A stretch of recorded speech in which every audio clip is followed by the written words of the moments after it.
बस वो ही भावे,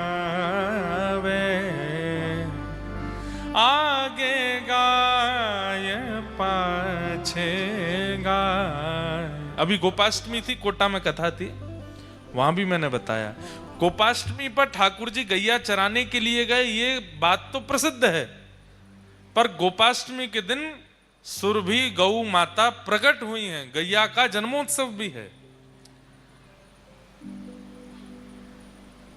ठाकुर जी के श्री अंग से 3 भाव प्रकट हुए, अग्नि, ब्राह्मण और गौ। ये 3 ठाकुर जी से प्रकट हैं। तो गोपाष्टमी के दिन ठाकुर जी के श्री अंग से गौ का प्रादुर्भाव हुआ है। एक प्रकार से गौ की सेवा ठाकुर सेवा के समान ही है, ठाकुर जी को बहुत प्रिय है। गायन सो ब्रज छायो, वैकुंठ बिसरायो। गायन के हेत गिरी कर ले उठायो, आगे गाय पाछे गाय। इत गाय उत गाय, गोविंद को गायन में, बस वो ही भावे। ठाकुर जी को गैयाओं में रहना ही प्रिय लगता है, और उन गैयाओं से ही हम दूर हो गए। तो हमारी प्रार्थना है, ऊंझा वाले जरूर जाइएगा, नंदगांव गौशाला का दर्शन करके आना, पथमेड़ा गौधाम जाकर के आना और कुछ सेवा करके आना। निश्चित ही तन से कर सको तन से करे आना, मन से धन से, मन से मत करना, तन से और धन से करना। बहुत चतुर हैं हम लोग। हाँ महाराज जी आपने कह दी, हमने आंख बंद करके यहीं से हुआ है, मन से हो गई सेवा। गैया के पाम दबाए, गोबर उठा के थापी आए, दूध निकारी आए, गैया पे हा मन से सेवा हो गई। मन से सेवा ठाकुर की कर लो। श्रीमद वल्लभाचार्य जी महाराज कहते हैं, मानसी सेवा ठाकुर जी को प्रत्यक्ष सेवा से भी ज्यादा प्रिय लगती है। मानसी सेवा कैसी? नित्य ठाकुर जी का श्रृंगार करने के बाद नेत्र बंद करो, आहा कितनी सुंदर सेज है, उस पर हमारे लाल जी बैठे हैं, सुंदर ठाकुर जी के चरणों में अभी सुंदर शमामा का इत्र लगा रहे हैं, हिना का इत्र लगा रहे हैं, ठाकुर जी को सुंदर पोशाक पहनाइए। अरे हम सामान्य नहीं, हम तो सोना चांदी के आभूषण धराएंगे ठाकुर जी को। कितने सुंदर मणि माणिक के ठाकुर जी ने आभूषण पहने हैं, आहा कैसा सुंदर मुकुट धारण किया, कैसी लटकन है वहां पे। चले काहे ठाकुर जी के गालन से टकरावे, मकराकृत कुंडल हैं, आहा कैसी मधुर मधुर वेणु बजा रहे हैं ठाकुर जी, तिरछे नयन इधर उधर चला रहे हैं। अच्छा मुंह से मांग रहे हैं कि मुंह को माखन खवाए दे। मैं तुरंत गयो दही बिलोय के वामे तो माखन लेके आयो, ठाकुर जी को खवा रहा हूं, ठाकुर जी प्रेम से पा रहे हैं। मन से ऐसी सेवा कर सकते हो ठाकुर जी की, गैया की नहीं। गैया की तो तन से करके आओ, गैया की तो धन से करके आओ। ठाकुर के अलावा ठाकुर के संबंध की वस्तुओं की मानसी सेवा नहीं होती, उनसे तो उनकी तो तन से होनी होती है। अब संतों की भी मन से सेवा कर दो। आहा हमारे घर संत पधारे हैं, 2000 रुपया दिए लिफाफा में धर दिए चरण में, है गई मन से सेवा। पैसा भी खर्च नहीं भय, सेवा भी है गई मन से। ऐसा नहीं, तन से करके आओ। हम कथा में कहते हैं जिसको गैया से घृणा होती है, गौ गोबर से घृणा होती है, गौ मूत्र से घृणा होती है, ठाकुर जी को उससे घृणा होती है। इसलिए आपसे ठाकुर जी प्रेम करते हैं कि नहीं, इसका पैरामीटर नापना हो तो गैया के बीच में जाकर के देखो। अगर आप सहज हो, अगर आपको भय नहीं होता, अगर आपके चित्त में प्रेम आता है, अगर आपको बहुत सरलता लगती है, गैया का गोबर उठाने में, गौमूत्र इकट्ठा करने में, चरण छूने में, हाथ से पवाने में बहुत सहजता लगती, तो समझो ठाकुर जी आपसे रीझ गए। गैया देखते डर के मारे भागते हैं इधर उधर। ठाकुर जी भी डर के मारे भागते हैं जब आप मंदिर जाते हो। मेरी गैया ते डरे, मोए तोते डर लगे, तू मेरी गैया ते डरे। इसलिए गौ से डरो नहीं, गौ की सेवा करो। अब जो आगे लोग बैठ गए हैं उनको तो नहीं दिख रहे, स्क्रीन पर दिखा रहे हैं आज की सेवा जो वहां करके आए, कैसी सुंदर सेवा। तो इसलिए आप लोग जाइएगा, खुद दर्शन करके आइएगा। पथमेड़ा गौधाम के परम पूजनीय प्रातः स्मरणीय श्री दत्त शरणानंद जी महाराज वहां पर एक गौ गोपाल कॉरिडोर भी बना रहे हैं, जहां पर एक बार प्रवेश करने के बाद जब व्यक्ति बाहर आएगा तो उसको संपूर्ण गैया की नॉलेज होगी। संभवतः 2-3 वर्ष में बन के तैयार हो जाएगा। बहुत सुंदर रहेगा वो भाव भी। तो आज वहां गए, वहां से अभी दर्शन करके आए हैं। आगे की कथा में प्रवेश करें। कल सुबह 10 बजे से कथा है, 9 बजे तक आप लोग 9:30 बजे तक सुंदर बाल भोग करके आ जाइएगा, ढोकला आदि पाके। कल सवेरे सवेरे कथा है। 10 बजे से 12 बजे तक कथा कल चलेगी। उसके बाद फिर हम आगे की यात्रा पर प्रस्थान करेंगे। और फिर जब भी हमारे गिरधर लाल जी का मन बनेगा तो ऊंझा दोबारा आवेंगे, खूब प्रेम से कथा सुनावेंगे। हमारे नायक परिवार ने बड़े मन से, बड़े हृदय से, खूब आनंद के साथ में इस कथा का क्रम रखा। ऊंझा अब अभी तक मुझे लोग बोल रहे हैं कि ऊंझा में लोग कथा सुन रहे हैं। मैंने कहा हाँ, कि देखो सुन रहे हैं। बोले महाराज जी वहाँ के लोग तो बड़े पंचुअल रहते हैं, बड़े वैसे रहते हैं, आनंद आराम वाले लोग हैं। और वहाँ तो हिंदी वासी ज़्यादा भाव समझते भी नहीं। मैंने कहा हमारी तो भाई खूब प्रेम से सुन रहे हैं कथा, खूब आनंद से आ रहे हैं। तो ये सब आप लोगों का बड़ी कृपा है कि आप सब लोग खूब पधारे, खूब प्रेम से कथा श्रवण को आए। बस ऐसे ही आप सबके चित्त में प्रेम भाव बना रहे। इस वर्ष की गुजरात की ये विश्राम कथा है। फिर अगले वर्ष आगामी 3 जनवरी से बड़ोदरा में आएंगे, तब वहाँ आप लोग पधारिएगा। खूब प्रेम से फिर वहाँ कथा श्रवण कराएंगे। द्वारिका हमारा आना जाना लगा रहता है, जबकि इस बार नहीं जा पाया मैं। नहीं तो गुजरात आऊं द्वारिका ना जाऊं ऐसा हो नहीं सकता, जरूर जाते हैं। पर एक भावना है, इच्छा है, जल्दी ही श्री डाकोर जी में भी कथा करेंगे और श्री रणछोड़ राय प्रभु को।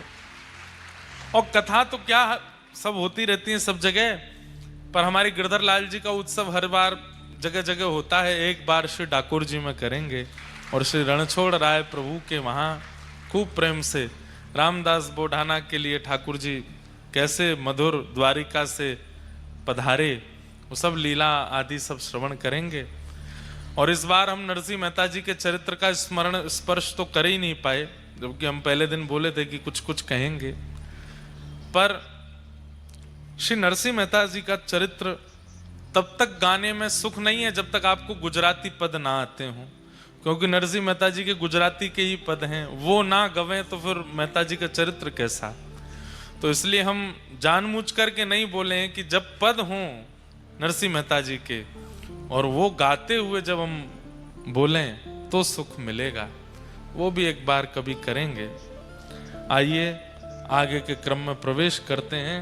बोलो बाल कृष्ण लाल की। कल हम लोगों ने बहुत जल्दी जल्दी में ही ठाकुर जी की व्रज लीला, वृंदावन लीला और गोवर्धन लीला का श्रवण किया। समय बहुत हो गया था। ठाकुर जी वृंदावन पधारे। वृंदावन का निर्माण स्वयं किशोरी जी ने अपने हस्त कमल से किया है।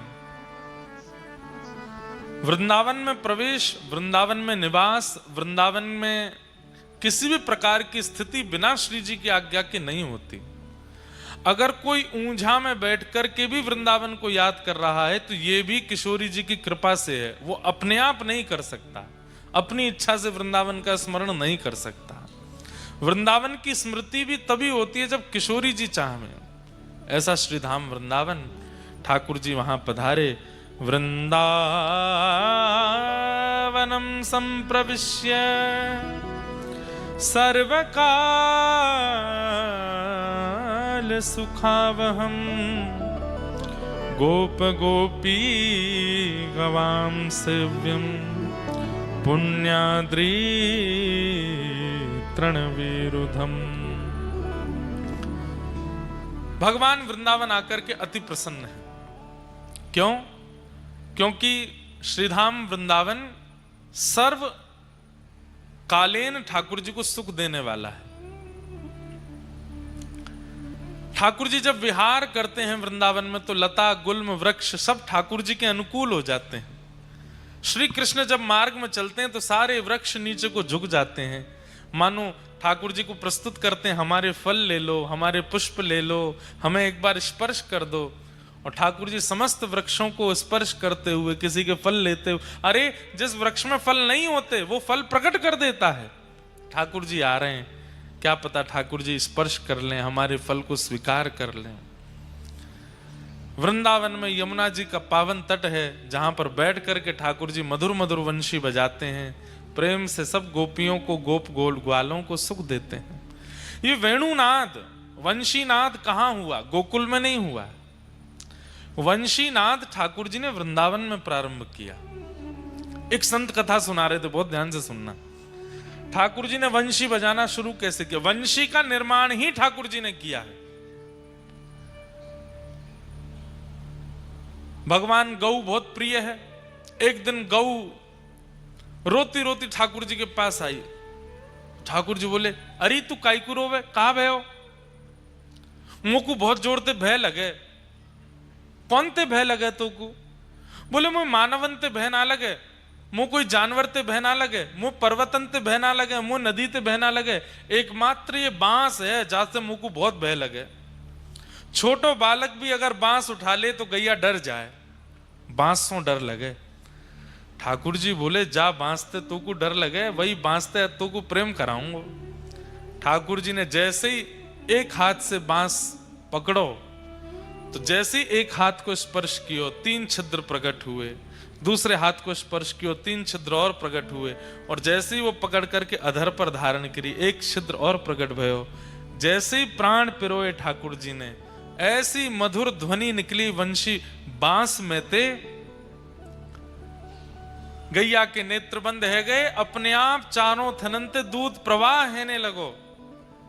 पूंछ उठा करके गैया चारों तरफ ठाकुर जी के डोलन लगी, और वही दिनासों ठाकुर जी गैया को सुख देवे के काजे वह बांस को वंशी बना करके मधुर मधुर स्वर में बजा में। पहलो कारण वंशी नाद को गैया को सुख देनो, क्योंकि ये गैया भयभीत होवे। अरे गैया तो को यही बांस ते ही प्रेम कराऊंगा मैं, या हमारे ठाकुर जी वासों बंसी बजा में वेणुनाद करें।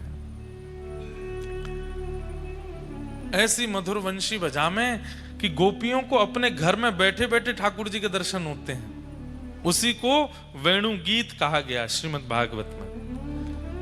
कभी अवसर मिले बंधुओं तो आप लोग YouTube पर जयपुर की अकिंचन कथा सुनिए। पहले हम अकिंचन कथा करते थे, लेकिन अब बहुत जल्दी फिर से करेंगे। अकिंचन कथा में पंडाल नहीं होता, अकिंचन कथा में माइक नहीं होता। आप लोगों की कथा शाम 8 बजे से रात्रि 11 बजे तक होती है। अकिंचन कथा सुबह 3:45 बजे से 7 बजे तक होती है। सुबह सुबह भोर में होती है, नदी के तट पर होगी, पहाड़ पर होगी, ऐसे प्राकृतिक स्थान पर होती है। पर आजकल इतनी भीड़ हो जाती है, इसलिए अकिंचन कथा अभी विश्राम में है। लेकिन बहुत जल्दी हम गिरनार में अकिंचन कथा करने वाले हैं। हमारी बात भी हो गई है, डील भी हो गई है, लेकिन उसके बारे में कथा प्रारंभ होने से 1 दिन पहले ही बताएंगे। तो जो 1 दिन में आ पाएगो ऊपर ही करेंगे पहाड़ पर कथा, वहीं अकिंचन कथा होगी सुबह सुबह 3:45 बजे। क्या सुख मिलता है, इतना आनंद आता है अकिंचन कथा में।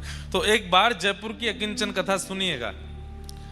और उसमें भी वेणु गीत पर जो कथा हुई है, 3 दिवस की कथा है, अंतिम कथा वही हुई अकिंचन। इतनी मधुर कथा हमने गाई है, हम ही बता रहे हैं आपको। उसमें वेणु गीत के जो भाव प्रकट करती हैं गोपियां, आहा। कि वरहा पीड़म नटवर वपु कर्णयो कर्णकारम विभ्रदवासः कनक कपिसं वैजयन्तीं च मालां रन्ध्रान् वेणो अधर सुधया पूरयन् गोपवृन्दैः वृन्दारण्यं स्वपदरमणं प्राविशद् गीत कीर्ति। अक्षणवतां फलमिदं न परं विदाम सख्य प्रसूनन विवेशयतोर्वयस्यै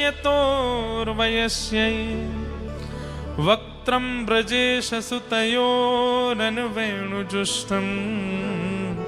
यैर्वा निपीत मनुरक्त कटाक्ष मोक्षम। गोपियां कहती हैं, ध्यान से सुनिए सब लोग, इधर देखो। बोले आपने त्रिभंग लली श्याम सुंदर देखे, आपने नवनीत प्रिया लाल देखे, आपने यशोदा के गोद के लाला देखे, नंद बाबा के गोद के लाला देखे, बलभद्र के संग खेलते भय लाला देखे, रास रचाते भय लाला देखे, किशोरी जी के संग लीला करते भय लाला देखे। लेकिन अगर आपने गौचारण करते हुए ठाकुर जी नहीं देखे तो आपने कुछ नहीं देखा। गोपियां कहती हैं ठाकुर जी के सर्वांगीण रूपों में सबसे सुंदर स्वरूप कौन सा है? बोले जब ठाकुर जी गैया चराने जाते। अक्षणवताम फलमिदम न परम विदाम। अरे इन आंखों को प्राप्त करने का सबसे बड़ा साफल्य क्या है? इन आंखों से पूरी दुनिया सृष्टि देखना नहीं, इन आंखों से गैया चराते हुए श्री कृष्ण को देखना। गोपियां कहती हैं हम किन शब्दों में वर्णन करें उस झांकी का।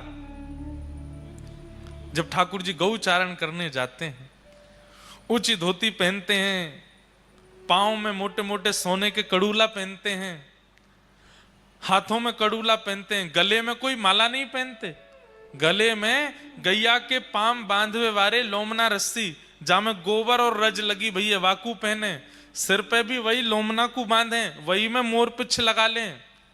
अब लोमना एक रस्सी है जिससे गैया के चरण बांधते हैं। ठाकुर जी मन में विचार करें कि अब ये लोमना मैंने बांध तो लियो, लेकिन ये सुंदर कैसे लगे।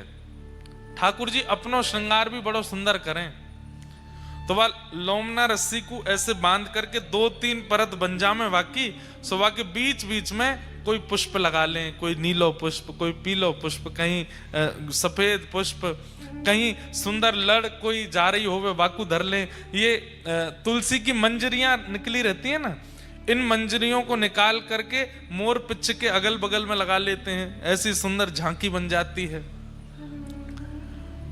काजल लगा में मोटो मोटो ठाकुर जी यहां कान कान तक काजल जावे, कोई श्रृंगार नहीं, केवल छोटी सी धोती और कमर में सुंदर कारी कमरी बांध करके, और गैयान को हाँकते भय अरी कारी कहां को जा रही, अरी धौरी न कितकुआ, सब गैयान के नाम है। कोई को नाम श्यामा है, कोई को नाम कपिला है, सब गैयान के नाम बोलते बोलते ठाकुर जी चल रहे हैं। और जैसे ही ठाकुर जी गैया चरावे निकले हैं, सब गोपियां अपनी अपनी द्वार पर आकर के खड़ी हो जाती हैं उस झांकी को देखने के लिए। गायों में होड़ लगी है, कौन ठाकुर जी के बगल में चलेगो। अच्छा बंधु एक बात बताएं, ये ठाकुर जी ऐसे खड़े होते हैं, दोनों पैर ऐसे कर लेते हैं, क्यों? जब जब ठाकुर जी त्रिभंग ललित स्वरूप धारण करके खड़े होते हैं, जैसे ही दोनों पैर ऐसे करके और ऐसी मुद्रा बनाते हैं, तो यहाँ कोहनी के नीचे एक गैया आ जाए, अपनी कमर लगा दे, तो ठाकुर जी वहां पे ऐसे खड़े हो जाएं। गैया नहीं है तो कोई सखा आ जाए, सखा नहीं है तो कोई वृक्ष जो दूर है, वो मन में विचार करे ठाकुर जी ऐसे त्रिभंगी भये हैं, अरे मैं इतना दूर काय को हूं, तो वो वृक्ष जो जड़ है वो चैतन्य होकर के अपनी डाल वहां तक पहुंचा देता है ताकि ठाकुर जी को न एक सहारो मिल जाए। आज मंदिरों में हम दर्शन करते हैं तो ठाकुर जी को कोई सहारा नहीं दिखता, लेकिन कभी वृंदावन में त्रिभंग लली श्याम सुंदर को जब आप देखो तो उस समय कुछ इमेजिन किया करो, जैसे या कोहनी के नीचे कोई तो है, या तो गैया है, या तो कोई वृक्ष है, या कोई सखा है, या कोई गोपी है, या दाऊ दादा है, कोई तो है। और कभी कभी अनुभव करते करते स्वयं को ही देख लो, हम खड़े हैं ठाकुर जी के नीचे, यहाँ कंधा लगा के ठाकुर जी ऐसे बंशी बजा रहे हैं। गैयान में होड़ लगी है, कौन खड़ो होगा ठाकुर जी की कोहनी के नीचे, और वह होड़ के चक्कर में गैयान के खुरन से उड़वे वाली धूल ठाकुर जी के प्रश्वेत पसीना से जाकर के चिपक रही है। अपने आप ही सुंदर सुंदर आकृति बन रही है। यहाँ बीच में तिलक है और तिलक के बगल में ठाकुर जी की मधुर मधुर आकृति, गालन पे, माथे पे, किनारे पे, सुंदर केश की अलकावलियों पर भी गौ रज लगी वही है। ऐसे ठाकुर जी वन में गैया चरावे के काजे जा रहे हैं। गोपियां कह रही हैं, जिन्होंने ये रूप नहीं देखा, ये छवि नहीं देखी, उन्होंने कुछ नहीं देखा। अक्षणवतां फलमिदं न परम विदाम सख्य प्रसूननु विवेशयतोर्वयस्यै वक्त्रं ब्रजेश सुतयो रणवेणुजुष्टं यैर्वानिपीतमनुरक्तकटाक्षमोक्षं गोप्यः किमाचरदयं कुशलं स्म वेणु दामोदरो दामोदराधर सुधामपि गोपिकानां भुङ्क्ते स्वयं यद विशिष्ट रसं हृदिन्यो हस्यत्वचोश्रुमुमुचोस्तरवो यथार्या। बांस की बंसी जब ठाकुर जी बजाते हैं तो वो रस, वो स्वर जैसे ही गोपियां सुनती हैं, गोपियों के नेत्र बंद हो जाते हैं और घर में बैठी हुई गोपियों को ठाकुर जी कोसों दूर गैया कैसे चला रहे हैं उसका अनुभव होने लग जाता है। जैसे अब ये थोड़ा समझिएगा इस भाव को, ठाकुर जी ने किलोमीटरों दूर जाकर के वंशी बजाई, अब वो वेणु की ध्वनि सब गोपियों को सुनाई दी, सब गोपियों के नेत्र बंद होते हैं, पर जिस गोपी के चित्त में उस दिन बहुत प्रगाढ़ प्रेम होता है, उसको ठाकुर जी वन में क्या कर रहे हैं वो दिखने लगता है और वो गोपी बोलने लगती है, तो बाकी की गोपियां अपने अपने घर से निकल के उस गोपी के पास आ जाती हैं और बैठ करके कहती हैं, अरे बता तो श्याम सुंदर कहा कर रहे हैं। तब वो गोपी बताती है, अरे श्याम सुंदर तो अब गिरिराज जी पर चढ़े हैं, गिरिराज जी पर एक शिला पर बैठे हैं, अब यमुना जी में अपने पाम डार करके बैठे हैं। और कहा है रो, बोले ठाकुर जी की वेणुनाथ सुन करके गैया के बछड़ा बछिया जो दूध पी रहे हैं उनको मुख थन में लगो रह गयो है, दूध मुख में है, भीतर निगल नहीं रहे हैं। वन के हिरण वो सब घास चर रहे हैं, लेकिन ठाकुर जी की वंशी की ध्वनि जाते ही मुख में घास लगी रह गई है, चबाना भूल गए, सब कान उठा करके केवल वंशी सुन रहे हैं।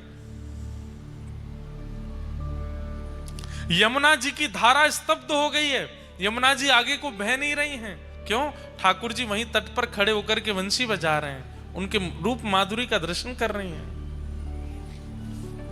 पवन वायु जब बह रही है तो जितने वृक्षों का स्पर्श करके वायु आती है, उस वृक्ष दूर खड़े खड़े वृक्षों के पुष्प प्रार्थना करते हैं, हे पवन देव आप इतनी तीव्रता से बहो ना कि हम टूट करके आपका माध्यम ले लें और आपकी छाया में, आपकी तरंग में बहते हुए श्री कृष्ण के चरणों में जाकर के अर्पित हो जाएं। इतनी मधुर वंशी बजा रहे हैं। अरे देखो तो सही, कहा भयो? बोले कहा भयो? बोले वन में खूब तेज धूप है, सूर्य महाराज दर्शन कर रहे हैं ठाकुर जी को, लेकिन तभी आकाश में एक छत्र की भांति एक बादल घूमता भय आयो और जहां जहां श्री कृष्ण जा रहे हैं वहां वहां वो छत्र की तरह बादल ऊपर घूम रहे हैं, कहीं ठाकुर जी पर सीधो प्रकाश नहीं पड़े। ये सब दर्शन किसको हो रहे हैं? गोपियों को हो रहे हैं, अपने घर में बैठ करके। और श्री शुकाचार्य जी उसका वर्णन कर रहे हैं।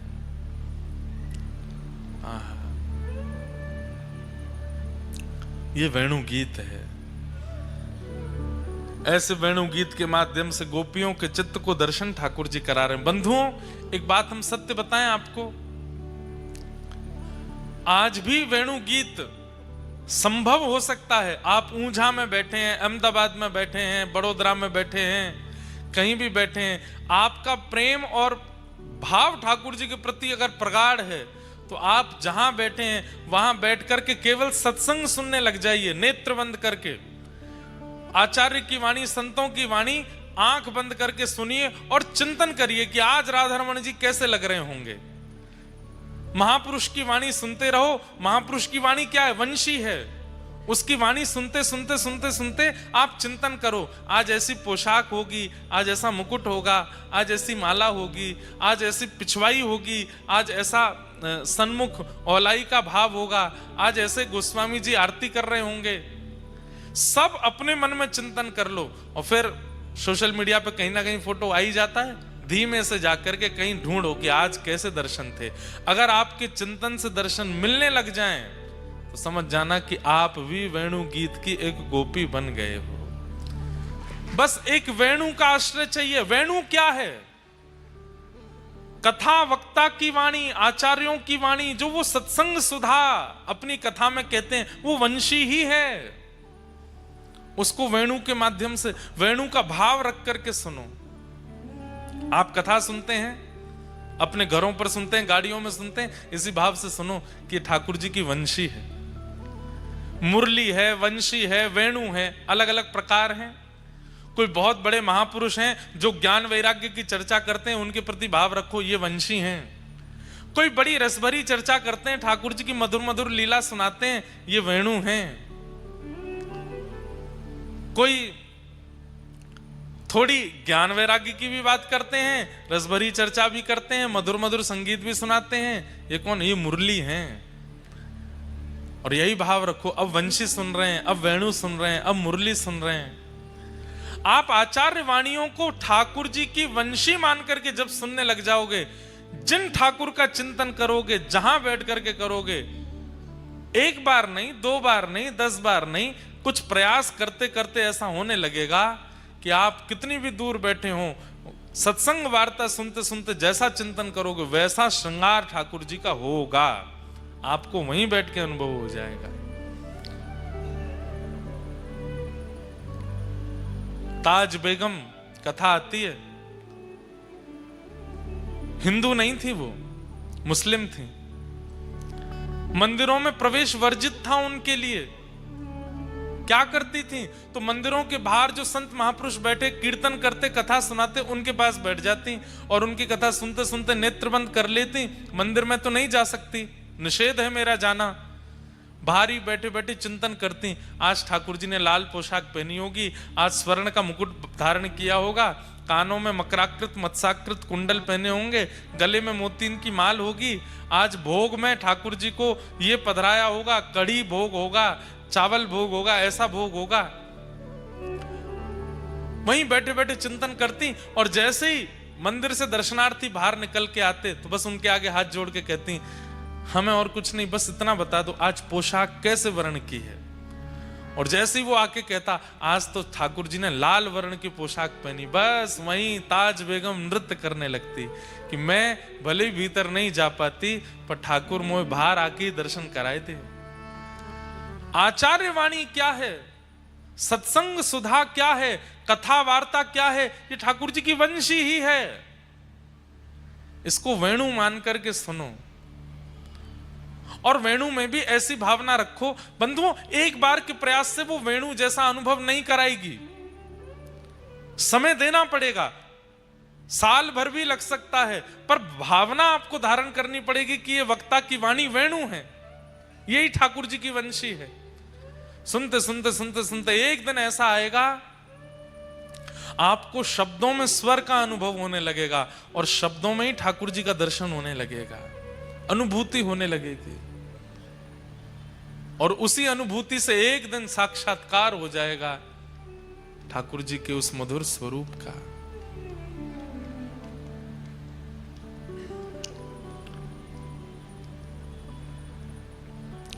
वेणु बजाते हैं ठाकुर जी, वंशी का नाद सुनकर के सब गोपियां आनंदित हो जाती हैं। भगवान ने कृपा की, सब गोपियों को अनुभव कराया और चीर हरण के माध्यम से एक लीला करके ठाकुर जी ने सबको शरद पूर्णिमा पर रास के लिए आमंत्रित किया। इसी बीच ब्रजवासियों के द्वारा इंद्र पूजा होती है और ठाकुर जी सब ब्रजवासियों से निवेदन करते हैं कि तुम सब इंद्र छोड़ सांचे देव की पूजा करो। कौन सांचे देव हैं? बोले गोवर्धन नाथ। और सब ब्रजवासियों को लेकर के ठाकुर जी श्री गिरिराज जी गए। वहां जाकर के 56 भोग पधराए, गिरिराज जी की परिक्रमा करी और परिक्रमा करके श्री गिरिराज जी को वंदन किया। जब इंद्र को पता चला कि मेरी पूजा बंद हो गई तो खूब मूसलाधार बारिश करी। ब्रजवासी दौड़ने लगे, त्राही माम करके, बचाओ बचाओ बचाओ, इंद्र हमें मार देगो। तब ठाकुर जी ने नख पे धार लियो गिरिराज नाम, गिरधारी पायो है। नख पे धार लियो गिरिराज नाम, गिरधारी। 7 बरस के ठाकुर जी 7 कोस लंबे चौड़े गिरिराज पर्वत को अपनी बाम हस्त की कन्नी उंगली के नख पर धारण कर लेते हैं। बोल गोवर्धन नाथ की, श्री गिरिराज धरण की। नख पे धार लियो गिरिराज नाम, गिरधारी पायो है। नख पे धार लियो गिरिराज नाम, गिरधारी पायो है। नख पे धार लियो गिरिराज नाम, गिरधारी पायो है। नख पे धार लियो गिरिराज नाम, गिरधारी पायो। गिरधारी पायो है, नाम गिरधारी पायो है।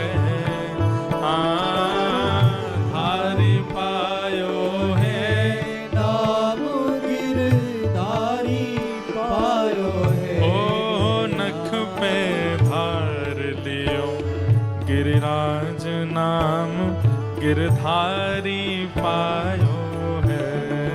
नख पे धार लियो। करताल बजा के गाओ। और कहा कि ओ ठाकुर जी ने सुरपति पूजा मेट, कृष्ण गिरिराज पूजायो है। सुरपति पूजा मेट, कृष्ण गिरिराज पूजायो है। हाँ, 1.25 लाख मण सामग्री को भोग लगायो है। ओ 1.25 लाख मन सामग्री को भोग लगायो है। हाँ, 1.25 लाख मन सामग्री को भोग लगायो है।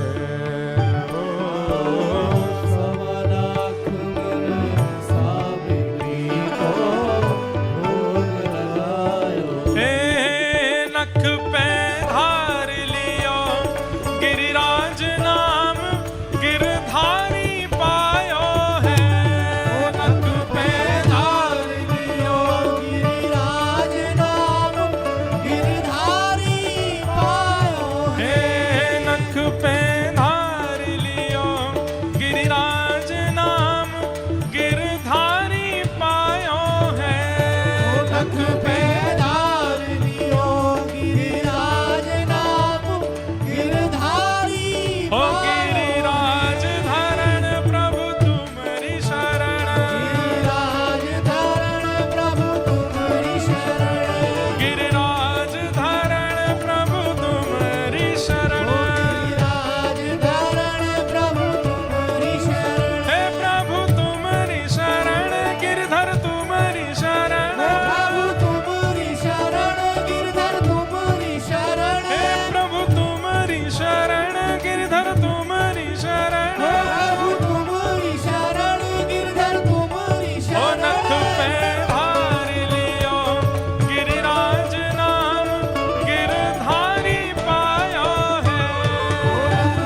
स्वर्ग में खबर क्रोध सुरपति को छायो है।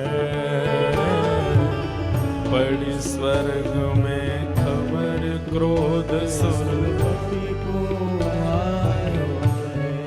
हाँ, मूसलधार अपार बहुत पानी बरसायो है।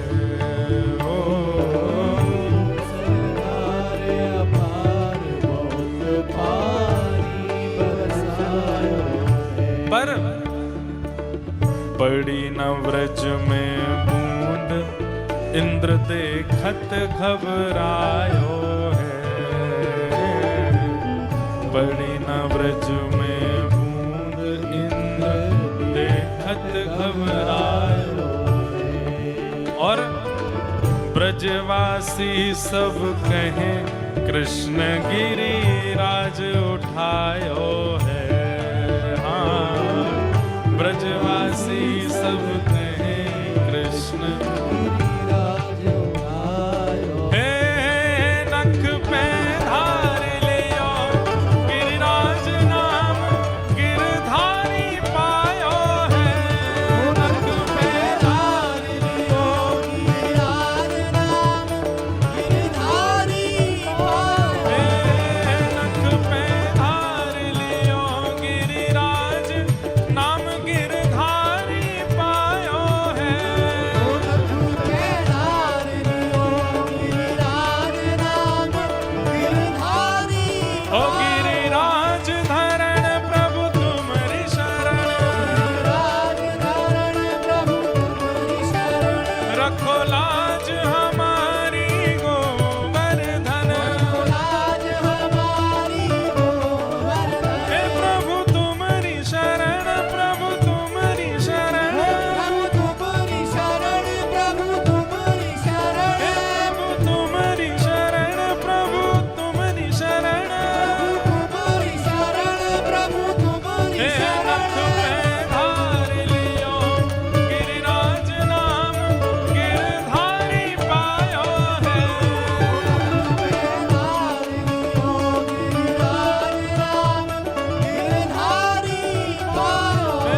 श्री व्रज चंद्र इंद्र को मान घटायो है।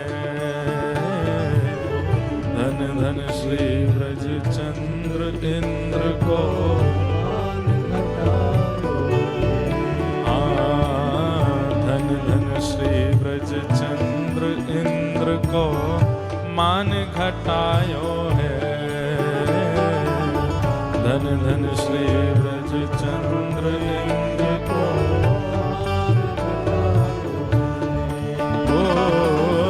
घासी राम गोवर्धन वारो हरि यश गायो